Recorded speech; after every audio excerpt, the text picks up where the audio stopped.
Halo teman-teman semua dan juga Pak Andre yang telah menyempatkan waktunya untuk menyaksikan video presentasi dari kelompok kami.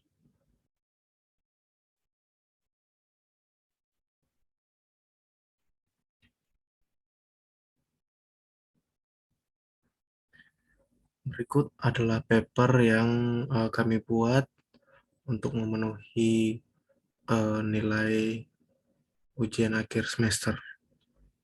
Paper ini kami beri nama, bahwa kami beri judul Pemasaran Digital dalam Membantu Perkembangan Bisnis Kopi Telu.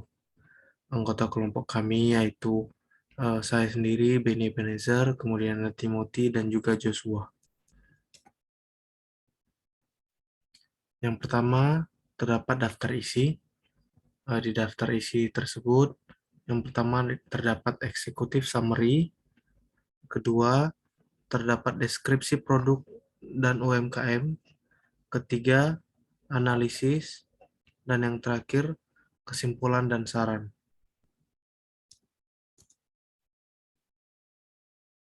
Yang pertama, executive summary. Kedai kopi Telu akan menjadi bisnis yang berbeda dari yang lain di jajaran UMKM yang ada di Indonesia. Bisnis ini akan menjadi lingkungan yang ramah dan mudah beradaptasi, di mana orang dapat datang untuk minum kopi sebentar ataupun untuk rapat makan siang. Bisa juga sebagai sarana bagi teman-teman untuk menjadi tempat berkumpul bersama teman-teman yang lainnya. Di sini kami akan memberikan layanan pelangganan yang konsisten dan unggul, menawarkan makanan dan minuman yang berkualitas, baik itu lokal dan minuman yang khas dari yang tidak lokal. Kemudian menjunjung tinggi lingkungan yang mendorong kreativitas setiap saat. Melalui nilai-nilai inti ini, kami berharap dapat memperoleh nilai tinggi yang dirasakan konsumen dari produk kami. Nilai yang dirasakan ini akan memungkinkan kita untuk menembus pasar dan mendapatkan pangsa pasar. Dari analisis situasional, kami telah menentukan industri kami menjadi salah satu yang menyediakan makanan, minuman non-alkohol, dan layanan hiburan. Kami telah menemukan bahwa meskipun industri ini sangat kompetitif, bisnis kami masih memiliki potensi untuk sukses. Ini karena fakta bahwa kami memiliki diferensiasi produk yang kuat dalam industri yang berkembang pesat. Dari analisis konsumen kami telah menentukan bahwa salah satu kekuatan kami adalah korelasi demografi usia di Indonesia dengan penawaran produk utama kami. Sebagai contoh dapat dilihat bahwa di median usia di Indonesia berada pada rentang usia yang paling banyak mengkonsumsi kopi spesial dari kedai kopi. Konsumen juga menjadi jauh lebih bertanggung jawab secara sosial dan mengharapkan hal yang sama dari bisnis tempat mereka membeli. Kami telah mempertimbangkan penelitian ini saat membuat rencana pemasaran kami, dan penelitian ini sangat mempengaruhi banyak keputusan bisnis kami. Strategi pemasaran memberikan arahan kemana harus memfokuskan sumber daya kami untuk mendapatkan peluang paling banyak. Dengan menggunakan strategi ini, kami berharap akan meningkatkan penjualan dan keunggulan kompetitif kami. Di kedai kopi Telu, misi kami adalah menyediakan lingkungan yang unik dan ramah bagi konsumen kami, di mana mereka dapat memamerkan kreativitas mereka dalam suasana sosial yang dinamis. Untuk mencapai misi kami telah menguraikan tujuan perusahaan kami menjadi tujuan yang terukur dan strategis. Sasaran ini termasuk proyeksi kami untuk pangsa pasar, penjualan, dan profitabilitas, dan rencana kami untuk mendiversifikasi penawaran produk kami. Untuk menentukan target pasar kami telah menggunakan segmentasi usia, siklus hidup, dan psikografis untuk memecah pasar. Kemudian selanjutnya ada deskripsi produk. Di kedai kopi Telu adalah bisnis yang dimiliki dan dioperasikan secara lokal di Indonesia. Kami bangga dalam menyediakan layanan pelanggan yang sangat baik dalam lingkungan yang ramah. ramah dan mudah beradaptasi. Semua makanan dan kopi yang kami semua makanan dan kopi yang kami sediakan adalah etis, berkelanjutan dan lokal jika kemungkinan. Kami berusaha untuk meningkatkan pengalaman penjualan kopi biasa dengan menawarkan elemen unik untuk dapat mengekspresikan diri melalui berbagai bentuk seni. Kami berharap dapat menjadi salah satu tempat paling populer untuk dikunjungi orang di Indonesia dengan menawarkan produk yang dapat memenuhi permintaan konsumen akan kopi yang berkualitas dan bersumber etis, serta menjadi tempat di mana orang dapat menemukan waktu untuk bersantai sendiri atau dengan teman. Kami akan mencapai ini dengan memposisikan bisnis kami seakurat mungkin di benak target pasar kami yang mencakup generasi milenial dan orang dewasa yang berpendidikan setengah bayar. Kami sangat optimis tentang keberhasilan bisnis kami karena fakta bahwa industri berada dalam tahap pertumbuhan tinggi, tren generasi tampaknya mendukung penawaran produk kami, dan demografi usia di Indonesia sesuai dengan tujuan bisnis kami dan strategi. Cafe ini dapat menawarkan berbagai pilihan kopi spesial serta menu bistro lengkap. Menu lengkap beserta harga dan juga selain meja lengkap dan layanan makanan, kami menawarkan proposisi nilai unik untuk mendapat menciptakan dan menjelajahi berbagai bentuk seni di tempat kami. Kemudian terdapat analisis. Yang pertama yaitu SWOT analisis. Dalam SWOT analisis terdapat kekuatan. Kekuatan dalam bisnis kopi telu ini yaitu memiliki produk yang berkualitas dan juga diferensiasi produk yang kuat.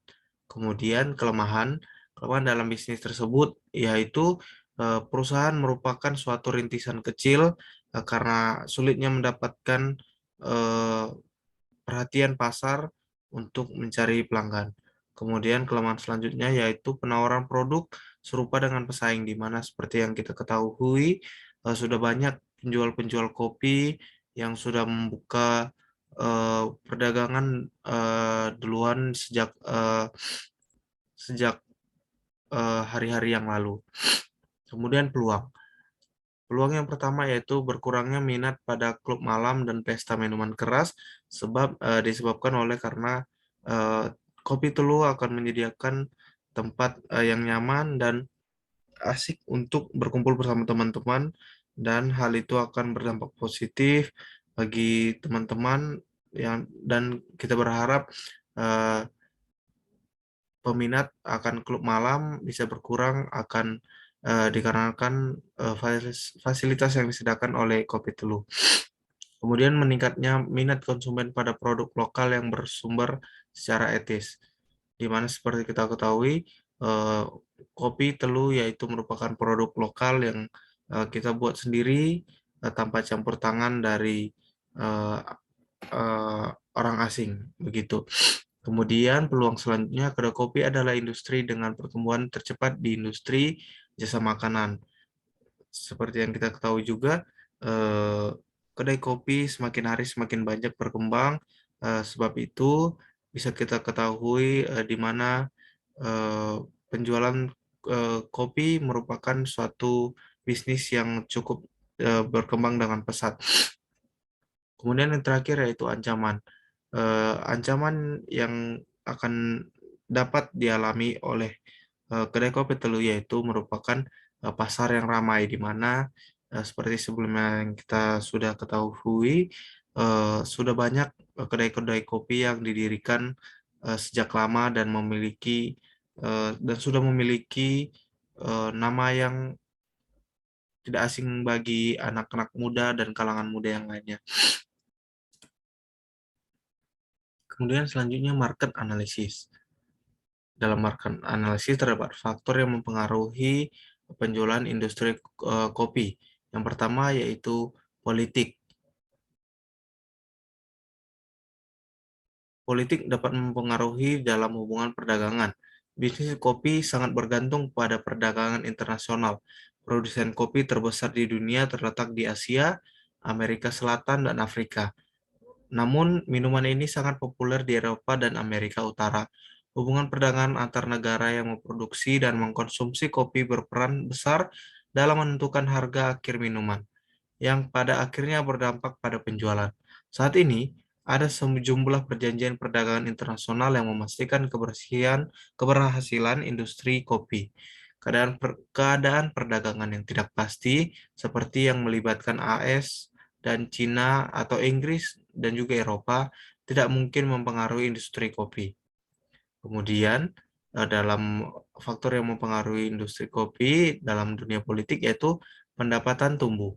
Karena banyak ekonomi dunia terus tumbuh, ada satu manfaat umum, yaitu pendapatan konsumen meningkat. Ini berarti konsumen memiliki lebih banyak uang untuk dibelanjakan setiap tahun.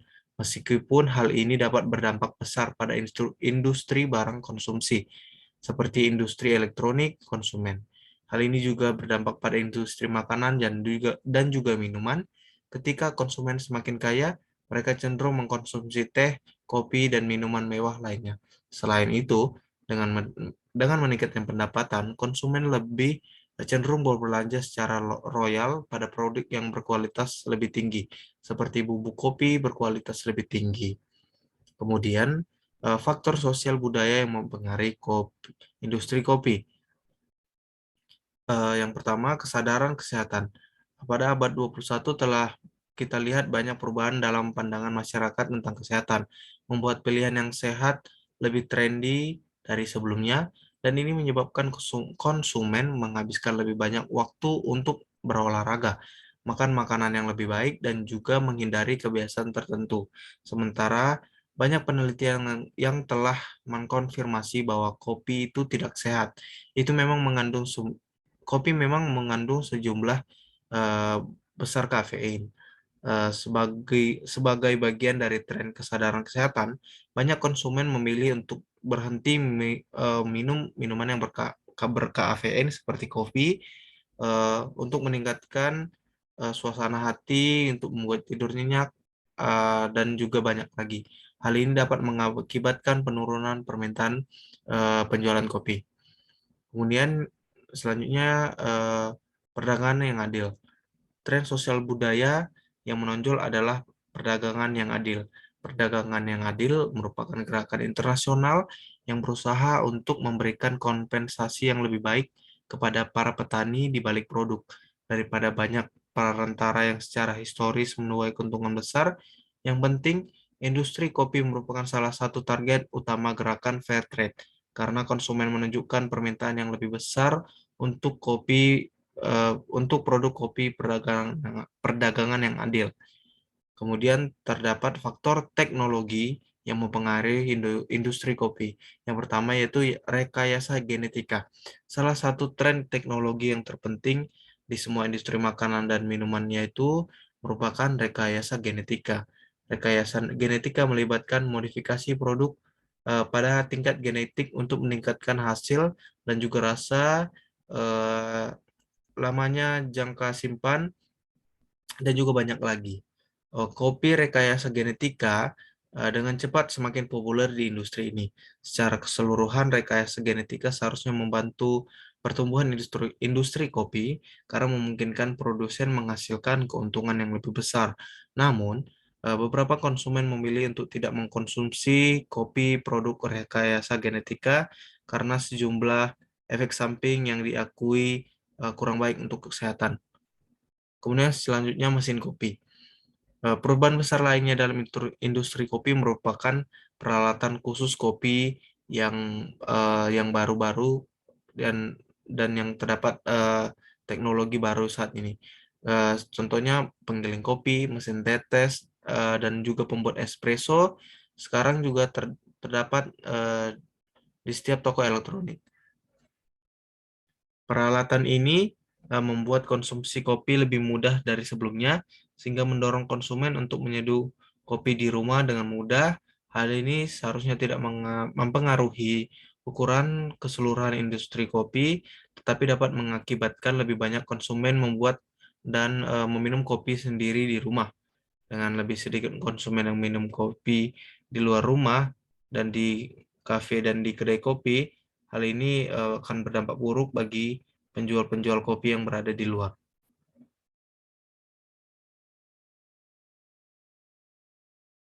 Kemudian terdapat faktor lingkungan yang mempengaruhi industri kopi, yaitu pertanian berkelanjutan. Dunia sedang menghadapi banyak masalah lingkungan, sementara beberapa dari masalah ini tidak terkait dengan industri makanan dan minuman seperti emisi CO2, otomotif, beberapa di antaranya memang demikian. Secara khusus, proses pertanian yang tidak berkelanjutan akan mengakibatkan deforestasi. Ada kekhawatiran lain yang berkaitan dengan pertanian, seperti penggunaan pestisida dan pupuk atau konsumsi air. Kemudian terakhir terdapat faktor hukum yang mempengaruhi industri kopi. Yang pertama yaitu standar makanan. Sebagai produk yang dirancang untuk dikonsumsi, kopi berada di bawah peraturan makanan dan minuman di hampir semua yurisdiksi dunia. Ini berarti hal itu akan tunduk pada berbagai undang-undang tentang bagaimana kopi itu harus disimpan, dipindahkan, dan juga diseduh. Selain itu, kopi mengandung kafein dalam jumlah yang besar, sehingga hal itu merupakan hal yang kurang baik, di mana semakin ketat seiring berjalannya waktu, eh, peraturan yang disediakan oleh produsen makanan akan berbeda, sehingga itu dapat mempengaruhi penjualan kopi eh, karena akan mengikuti berbagai macam peraturan yang berlaku. Kemudian selanjutnya terdapat STP analisis. Yang pertama, segmenting. Milenial adalah kelompok lain yang sering muncul selama penelitian kami. Kami menemukan bahwa mereka semakin banyak mengkonsumsi kopi.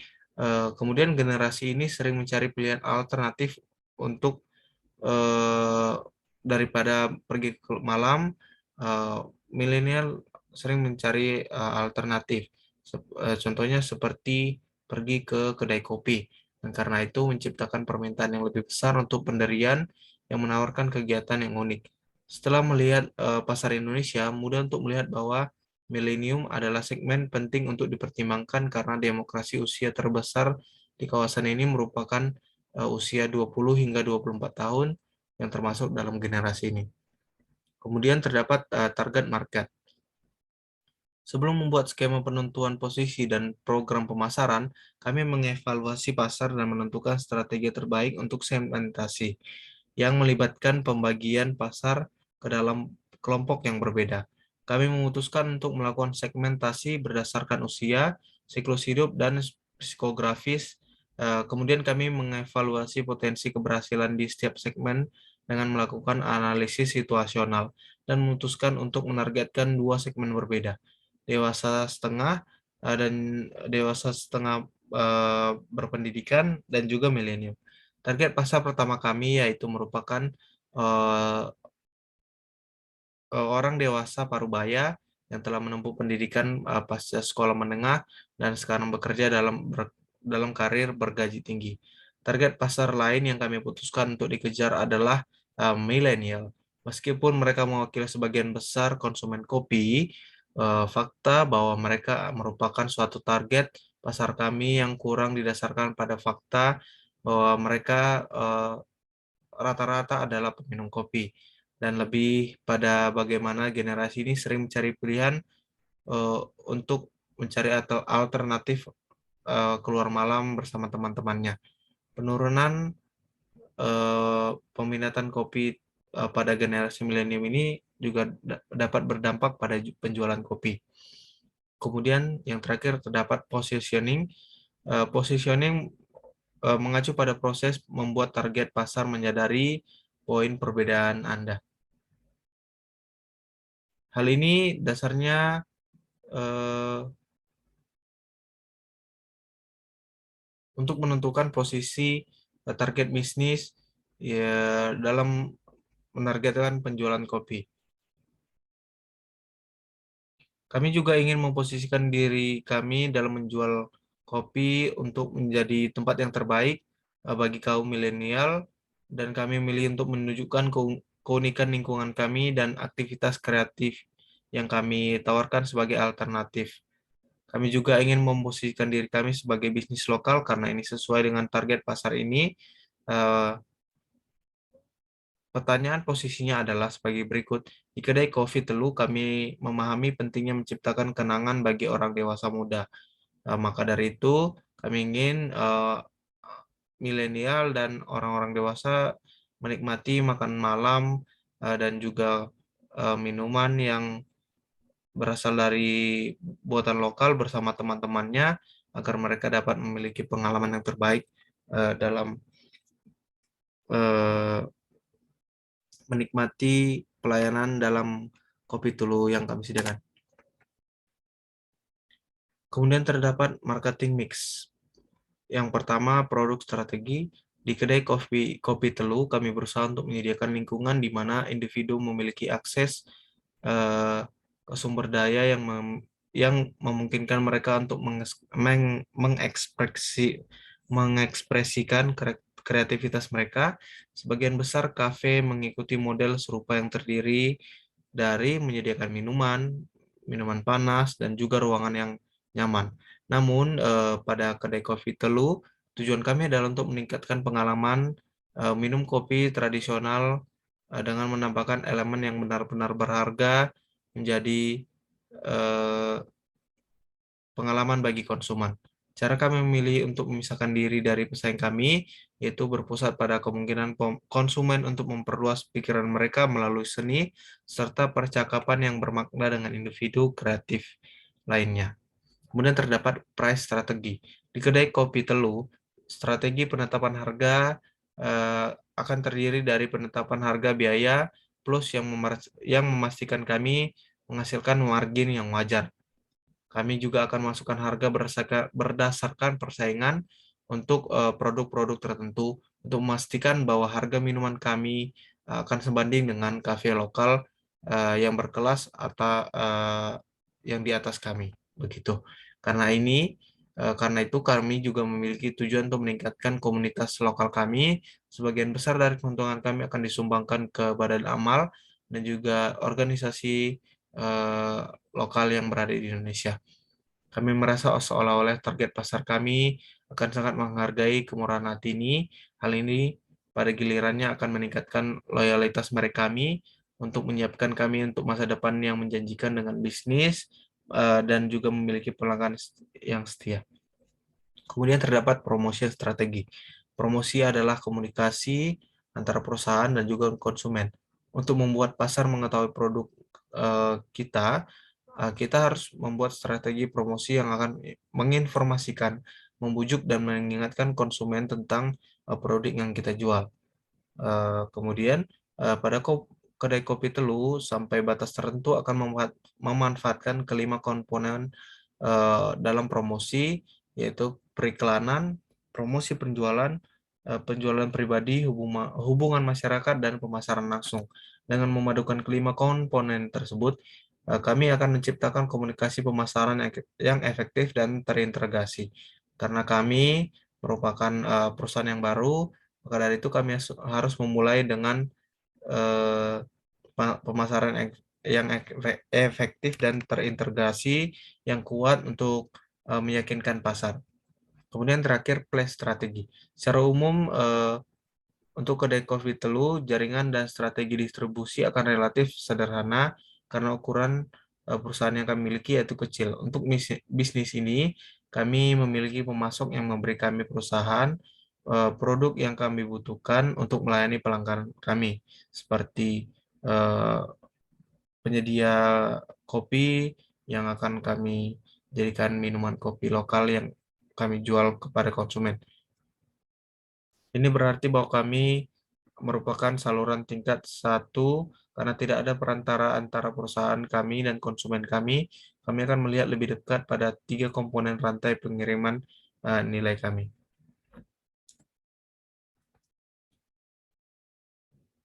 Kemudian strategi marketing. Nah, yang pertama, misi. Misi kami adalah untuk menyediakan pelanggan kami dengan lingkungan yang unik dan ramah, di mana mereka dapat menunjukkan kreativitas mereka dalam lingkungan sosial yang dinamis. Kemudian, marketing dan produk objektif. Dalam 5 tahun pertama pembukaan, kami berencana untuk ekspansi produk, kesadaran merek, dan keuntungan. Kami telah memutuskan 8 tujuan utama yang kami rasa spesifik, terukur, dapat dicapai, realistis, dan tepat waktu untuk bisnis kami. Setiap tujuan ditetapkan untuk diselesaikan dalam jangka waktu tertentu, tetapi semuanya diharapkan dapat diselesaikan dalam rentang 2 hingga 5 tahun sejak bisnis kami dibuka. Kemudian yang terakhir, point of difference. Ada banyak aspek yang kita dapat dari kedai kopi Telu yang dianggap sebagai sebanding dengan pesaing kami yang telah ada sebelumnya.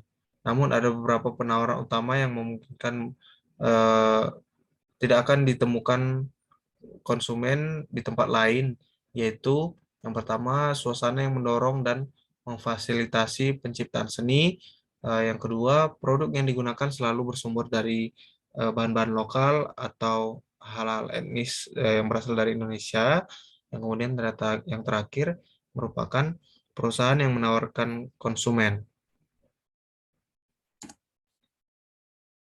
Kemudian kita masuk dalam kesimpulan. Setelah menyelesaikan perencanaan pemasaran, kita semua telah mencapai konsensus bahwa untuk benar-benar memahami konsep dalam pemasaran, penting untuk menerapkannya. Ada istilah dan gagasan tertentu yang meskipun kami pelajari, kami menyadari bahwa kami tidak sepenuhnya memahami. Analisis SWOT misalnya adalah istilah yang sering dibahas di kelas, tetapi sebenarnya melakukan sebuah penelitian yang masuk ke analisis lengkap membuat kami memiliki apresiasi yang lebih besar atas manfaat yang sebenarnya dapat diperoleh dari suatu bisnis. Hal itu benar-benar merupakan patokan untuk sisa rencana karena kami harus merujuknya kembali secara konsisten. Dari mengerjakan proyek ini, kami tidak hanya belajar lebih banyak tentang pemasaran, tetapi kami juga belajar tentang bisnis yang kami pilih untuk menjalankan rencana kami.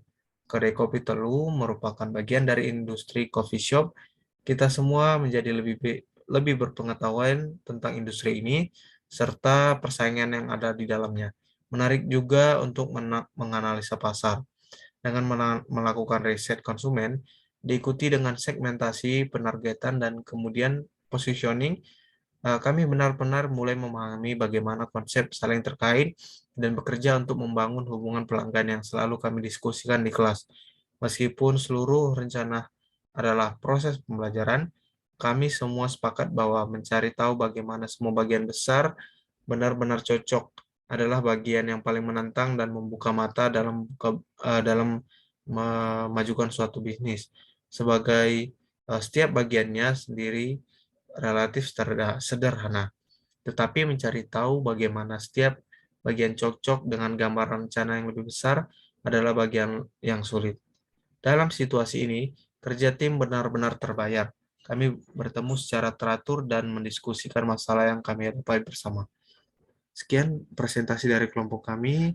Terima kasih buat teman-teman dan eh, Bapak dosen yang telah menyaksikan. Sekian dari kelompok kami. Jika ada kata-kata yang salah, mohon dimaafkan.